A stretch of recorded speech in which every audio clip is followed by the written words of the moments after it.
And it all begins with one man in ancient Athens who watched democracy destroy itself and said, there has to be a better way.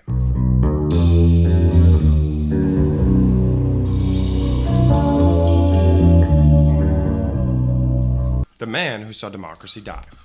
Picture this. It's 399 BC in Athens, and they've just executed the wisest man in the city.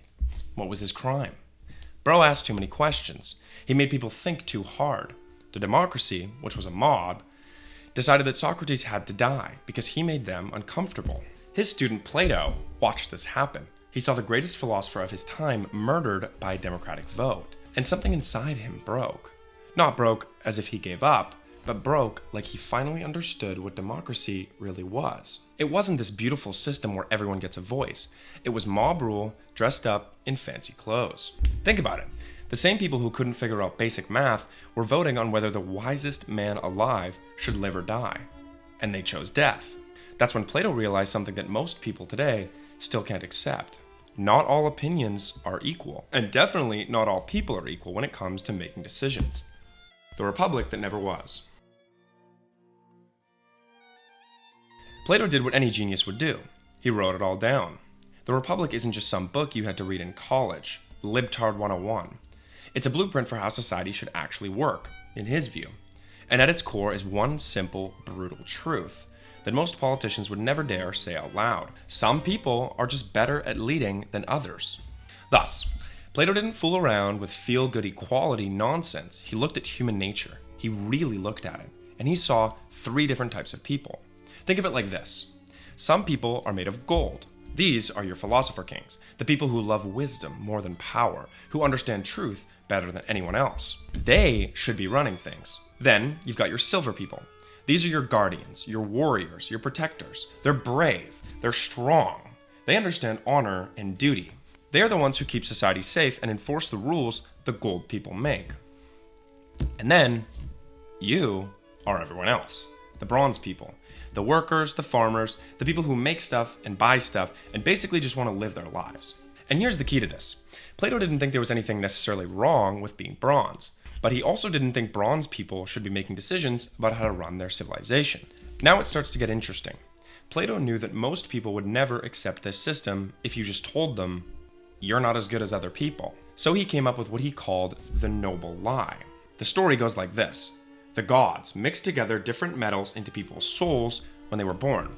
Gold for rulers, silver for guardians, and bronze for the workers. It's obviously not true, but it gives everyone a place, a purpose, a reason to accept their role in society without ever feeling bitter about it. And before you get all upset about this being manipulative or something, ask yourself, isn't every society built on stories like this? All men are created equal. That's a noble lie. Your vote matters. Another one. Or hard work always pays off. Sure. Everyone deserves a chance. I mean, come on. The difference is that Plato was honest about his lie. He admitted it was a story designed to keep society functioning. Our lies, we pretend that they're absolute truths and get mad at anyone who questions them. So the part that matters to us is why Plato thought democracy was doomed to fail. And if we pause and look around today, it's kind of hard to argue with him. So democracy, according to Plato, is what happens when the bronze people, the majority, get to make all the decisions. So what would they decide? Well, they typically decide whatever feels good in the moment, whatever benefits them personally, or whatever the loudest voice tells them to want. It's like letting passengers vote on how to fly the airplane. Sure, it sounds fair, but when you're crashing into a mountain, fairness doesn't matter much. You want the best pilot, making the best decisions, not the person who gets the most votes from people who've never touched a flight stick in their lives. Plato watched this happen in Athens. The democracy made terrible decision after terrible decision. They went to war when they should have made peace. They made peace when they should have fought. They listened to smooth-talking politicians who told them what they wanted to hear instead of what they needed to know. Does that sound familiar? So what's the alternative? The philosopher king. Someone who loves wisdom more than power. Someone who understands truth, justice, and what's actually good for society. Not just what's popular. But the even crazier part is that Plato thought these philosopher kings shouldn't even want the job. The best rulers, he said, are the ones who have to be forced to rule because they'd rather be off somewhere studying and thinking. And the people who actually want the power, These are exactly the people who shouldn't have it. Think about our politicians today. They spend years fighting and promising and lying to everyone just to get elected. They want power so badly, they'll say anything to get it. I think Plato would have looked at our entire political system and said that we've got it completely backwards. The philosopher kings would be selected based on their wisdom, character, and their understanding of truth and justice. They'd be trained from childhood not to want wealth or fame or even power, but to love knowledge and wisdom above all else. And when their time came to rule, they'd do it not because they wanted to, but because it was their duty.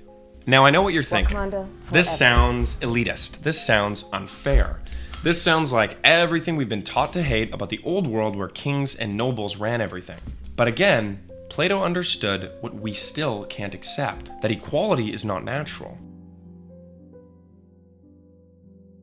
I mean, look around you. Are all doctors equally good? Are all teachers equally effective? Are all athletes equally talented? Of course not. So why do we pretend that all voters are equally informed, or that all opinions about complex issues are equally valid?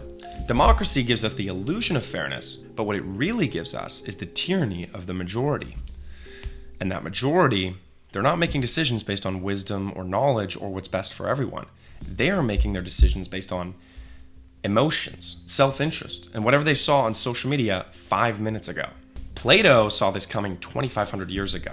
He predicted that democracy would eventually collapse under its own contradictions. The people would demand more and more freedom until there was no order left. They'd choose leaders who promised them everything and delivered nothing. And eventually, they'd get so frustrated with the chaos that they'd welcome a tyrant. Someone strong enough to restore order, even if it meant giving up their precious democracy. So here's what makes it all so relevant today. We're living through exactly what Plato predicted. Our democracy is eating itself alive. We've got politicians who care more about getting elected than governing well. We've got voters who make decisions based on feelings rather than facts, and we've got a political system that rewards the loudest voices instead of the wisest ones. So maybe, just maybe, Plato had a point. Maybe not everyone should have an equal say in how society is run. Maybe some people are really better equipped to make decisions than others. Maybe the idea that everyone's opinion matters equally is just another noble lie we tell ourselves to feel better about our broken system. The philosopher king might sound like a fantasy, but the problems Plato identified are as real today as they were in ancient Athens. The question to us is, what are we going to do about it? So think about that the next time you hear someone say that your vote is just as important as everyone else's. Think about what that means. Do you like that? And don't forget to check out the next video where we dive into how the ancient idea of tragedy and suffering became the foundation for everything that came after. Thanks.